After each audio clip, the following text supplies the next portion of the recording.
Columbine, Aurora, Tucson, and now Newtown. These are amongst the household names that come up when we begin to talk about the guns in this country and the mass shootings that for a few weeks after would provoke a discussion regarding the gun control issue in this country. However, with 20 first graders and 6 adults killed at an elementary school, it seems like Newtown was the last straw, and President Obama felt it crucial that we now get to work. These neighborhoods are our neighborhoods, and these children are our children. And we're going to have to come together and take meaningful action to prevent more tragedies like this, regardless of the politics. In the days to follow, the airwaves have been explosive with many demanding answers. For months, if not 2 years. I'm so frustrated, I'm so furious that these kids have been blown away again with legally acquired weapons. And others question the Second Amendment. Who needs an assault rifle to go hunting? You can't even use the prey that you kill with an assault rifle if you indeed do it. While others, in contrast, defended their Second Amendment right. And I'm here to tell you, 1776 will commence again if you try to take our firearms. Doesn't matter how many lemmings you get out there on the street begging for them to have their guns taken. We will not relinquish them. Do you understand? The gun control debate begins with the Constitution. Written by James Madison in 1787, the Second Amendment, which is part of the Bill of Rights, states, "A well-regulated militia being necessary to the security of a free state, the right of the people to keep and bear arms shall not be infringed." If you think about Lexington and Concord, the farmers, the townspeople who rallied to the cause to defeat or to fight against, to stand up against the British, they were armed with everyday firearms that were used for hunting, that were used for defense, that were used for all kinds of things. That's the context which the amendment was created, and with the idea that this citizen army would be a necessary check on a central government if they wanted to somehow impose tyrannical rules on us. Fast forward now to 2010, 2011, 2012, 2013, this whole era where we've seen multiple shootings of people armed with firearms that are capable of, as we saw in Newtown, Connecticut, spewing out many bullets at a radical rate. Just how radical have these rates of shooting become? I have with me now Peter Stefanison, who is a gun owner and employee of over 25 years at Smith & Wesson.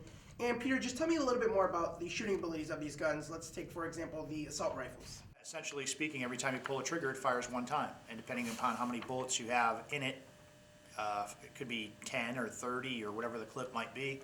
I think 30 is about the biggest that you could put in there, but I'm not sure.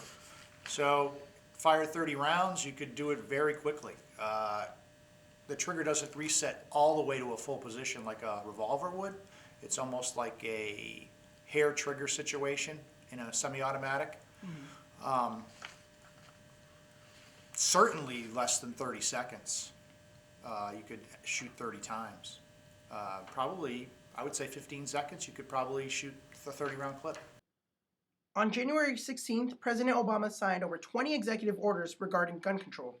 With concerned citizens from both sides of the issue, it wasn't long until lobbyists came into the picture. Specifically, the National Rifle Association. They feel that in order to prevent these mass shootings in our schools, we need to have the armed guards in them. Are the president's kids more important than yours? Then why is he skeptical about putting armed security in our schools when his kids are protected by armed guards at their school? Roger Lavoie, who is a pro-gun believer, seconds the NRA's notion.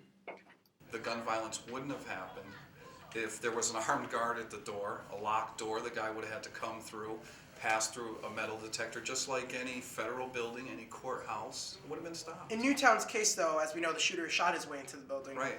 Right, but if there was a guy on the other side with a gun, it's obvious the threat of guns help. Jacob Mueller, who would consider himself to be pro-gun, given that it's a right granted by the Constitution, disagrees with the NRA's response. I thought the NRA's handling after Newtown was shameful. I thought their answers were arrogant, ridiculous, and uncompromising. You know, democracy is built on the ability to work together and compromise, and their response was paranoid. But I also believe that everyone has rights that get checked when they infringe upon other people's rights.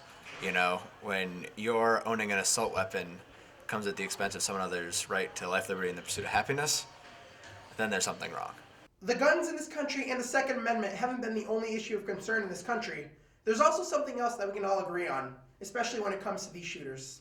My outside looking in, I think that mental health issues and the people that come in contact with people that have mental health issues need to be the primary driver. Important as a society to take care of our mentally, disabled individuals.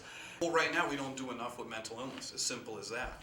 Mental health versus guns. I think that there are many warning signs around people deteriorating from mental illness. People with mental illness do show exacerbating signs as they're kind of unraveling. There are things that they do, and I think people need to be paying a little closer attention to them.